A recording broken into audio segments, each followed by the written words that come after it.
Hey y'all, welcome back to my channel. Today's video is going to be about soul ties. In the middle of quarantine, we're going to be talking about soul ties. Oh gosh. But anyway, if that's something that you're interested in, keep on watching.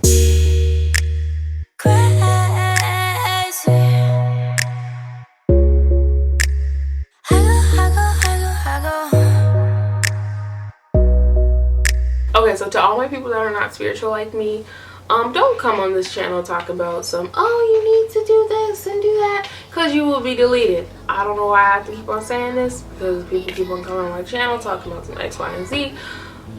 You'll be deleted. If you don't be in no comments arguing, you'll be deleted. I don't play. All that being said, I got my notes today. I'm going to be looking down. If you see me looking down, I'm looking down because I'm looking at my notes, sis. And yeah, I'm gonna try to make this as simple and as easy as possible, because some people start to, when they learn this stuff, and they try to get all like big wordy and people are like, what are you talking about? So I'm gonna try to make this really simple. Okay, so pretty much a soul tie is a bond between you and something. It could be a person. It doesn't necessarily have to be in a relationship, but most people talk about it when they've been in a bad relationship. It could be a soul tie with your mom, a soul tie with your dad, a soul tie with a cousin, a job. It could be a soul tie with anything, and they can also be healthy and unhealthy soul ties. Okay, usually people explain soul ties, like when they don't know about soul ties, they usually explain it as, oh, something's just pulling me towards that person, or they'll say, oh, we just have a really strong bond, or they'll say, well, we have a really strong hold for each other, or we or a connection. I mean, like we have a really strong connection for each other. They're usually explained with hold, pull, tie, connection. Yeah, that's usually how they're explained. Soul ties can be created sexually, they can be created physically. I'm not going to really talk about physically, but they can be created just by physical. They can be created with emotionally, they could be created financially, for example, your job. All that being said, I just want to insert this little love note, I guess. While you're picking and choosing who you want to be in your life, as far as parents, family, friends, jobs, cousins, anything, try to first mute the person. Like, you're not listening to what they're saying, but you're watching how they move and what they do. Watch that before you allow people to just come in your biofield. When I say biofield, I mean aura. When I mean aura, I mean energy. When I mean energy, I mean life.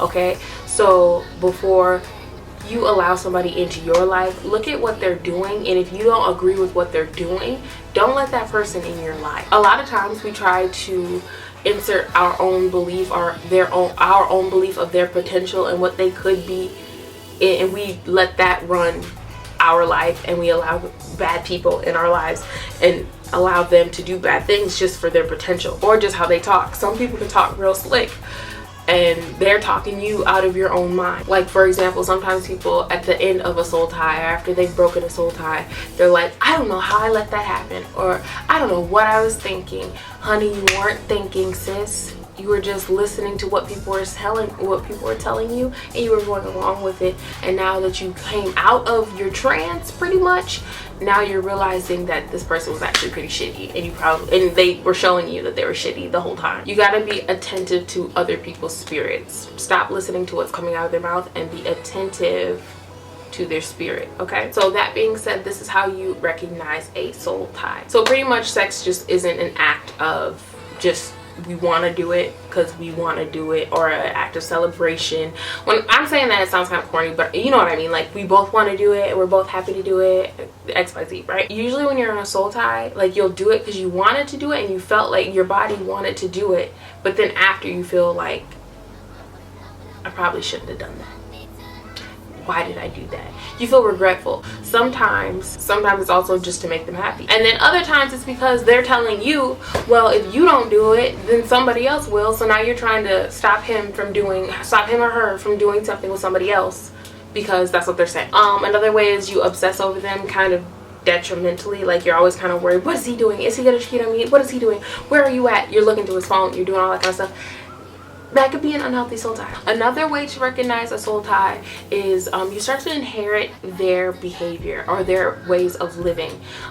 Sometimes this can be good. For example, if somebody is saving money and now you inherit saving money when you used to be spending like a wild bitch, now you're saving money. That could be healthy. That makes sense, right? An unhealthy one could be you're not a yeller and they yell all the time when they're angry. They yell at everybody that they're around, and now you're starting to yell at everybody around. Or they're really depressed and now you become really depressed. They become suicidal, you become suicidal. Like type of stuff like that. That is unhealthy, and that is a way to recognize an unhealthy soul tie. Pretty much you're having emotions that you normally wouldn't have without this person. You're usually a really happy person. Now when they're in your energy, or they're even, now it can be even so strong that when you're not even around each other, you just feel it. You just feel depressed. Now you have that energy on you. I don't know if you guys ever saw the whole thing in high school, I think, or maybe it was middle school, where they put like they glue the two little people together and they rip them apart, and then each person has a part of the thingy on them, just pretty much signifying that when you do something, you're left with a part of that person still. You're still left with their energy. If you allow somebody into you, especially women, you're allowing somebody into you literally,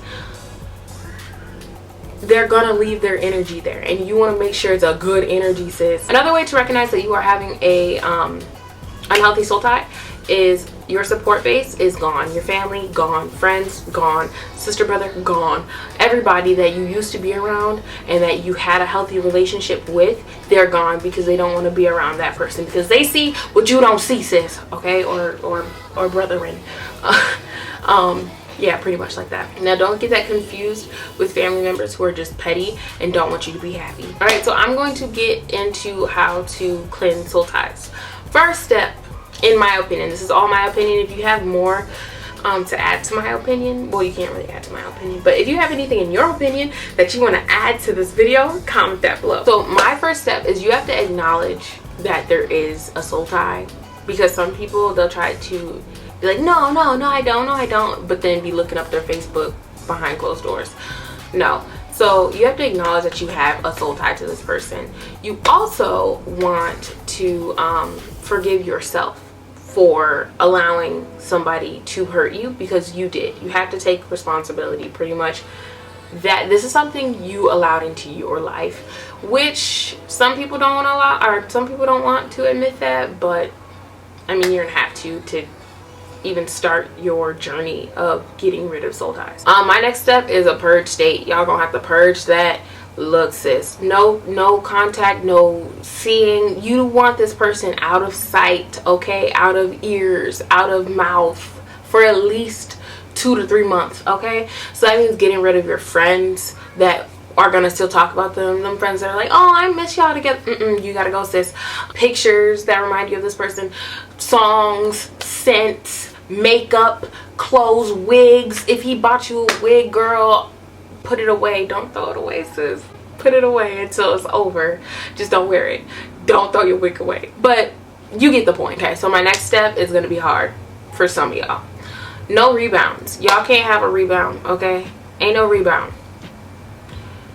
Ain't no just having willy-nilly party time with your girl downstairs, or your man's downstairs because you were bored, because you wanted it, because you felt. No, you need to cut all that off. Like, now is not your time to be trying to start something else when you have a soul tie with somebody else. Now is not the time to just be one night standing stuff, okay? If you want to, that's you and that's your business. But if you want to truly get over this, don't do it, okay? My next thing is to be spiritual baths. Make yourself feel luxurious. Make yourself feel like that I am realized. You see what I'm saying? You gotta feel up here. Don't feel down here. Feel up here, okay? All the way up above your head. Feel high and mighty, okay? So, and you just want to relax, so put you some herbs in there, put you some scents in there, put you some candles in there, put you some crystals in there. Fucking cleanse everything off. Just really clear your aura, clear your mind, meditate, cry, do what you gotta do, okay? Next, set your boundaries. Now you know that you don't like this, I don't like that, I don't like when people do this, I don't like when people do that, I don't want you in my life doing this.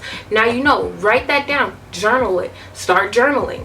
Actually, that's another tip. Start journaling. Write all that down. Write down what you don't like. Write down what you like. Write down what you want. Write down how you gonna get it. Write down your goals. Write down, you see what I'm saying? You also want to remember, I am a spirit. I have a soul. I live in a body. I'm saying that because that's going to detach you from this person did this to me, because they didn't do it to you. If you feel what I'm saying, they didn't do it to you. So detach yourself from that person. Don't be, well, this person did me wrong, this person did me wrong, da da da da. They didn't do you wrong, okay? Detach yourself from that situation.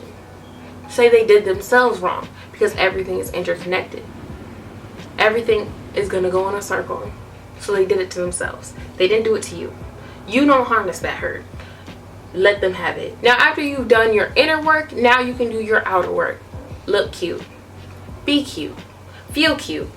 Go outside, hang with your girls. Go do what you want to do. I'm not going to say start dating yet. But I'm going to say go and just be out. Occupy your mind. Keep busy. Now, all of this happens. It should be 3 to 6 months later. You should be getting over it. You might still have love for this person, but you won't have that soul tie to where you feel like, I have to have this person. I have to pull this person back towards me. I have to have this person. You're not going to feel that just yearn for this person. You may still have love for them. That's just normal. But you're not going to feel like you need this person in your life, and you're not going to have a pull towards that person. When that person hits you up, you'll be like, yeah, I like you, but this is, if we're going to be together, which I don't recommend that. But if you're going to say, if we're going to be together, this is my boundaries. This is what I'm saying. These are my goals. This is how I feel. This is, reclaim yourself. And that is pretty much all I have to say about soul ties. If you have any questions, you can add me on Instagram at becomingblessingbraylee. Inbox me. I pretty much respond to everybody. I don't think there's been a person that I haven't responded to, unless you're talking crap. But you can add me on my Instagram or my Snapchat at blessing. What is my Snapchat? I think it's blessing. No, what is my Snap? I'm just gonna write it right here. How do I know my Snapchat? I don't know. But anyway, that is pretty much about soul ties. I can get more in depth as far as crystals, herbs, and things that you should use. If you want that video, comment that down below. If you've gotten rid of soul ties, comment that down below, okay? That's it. I'm out. Bye, y'all.